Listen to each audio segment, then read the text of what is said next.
વધતી મોંઘવારી અને ઘટતી આવક.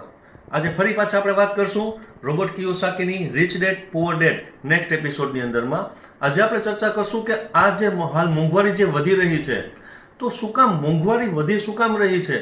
જો તો આ બાળકોને પહેલેથી જ્યારે શિક્ષણ મતલબ કે જ્યારે સ્કૂલ વ્યવસ્થાની અંદરમાં જો પૈસાની કિંમત સમજાવી હોય તો તે પોતે પૈસાની કિંમત સમજે, પૈસાનું વજન સમજી શકે અને પૈસાની તાકાત શું છે તે સમજી શકે છે. પણ અત્યારે પૈસા કમાવા માટે શું છે તો કે ડર છે, લાલચ છે અને પૈસા કમાવા પાછળ આપણે ગાંડી દોડ મૂકી છે.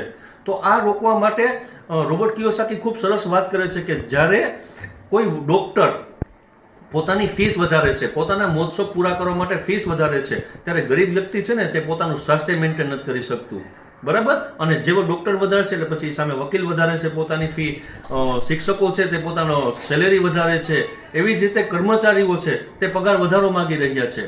તો આ મોંઘવારીને કાબુ કરવા માટે શું કરવાનું છે તો કે પૈસાની તાકાતને સમજવાની છે કે પૈસાનું મેનેજમેન્ટ કેવી રીતે કરવું છે તે બાબતને લઈને ચર્ચા કરવાની છે.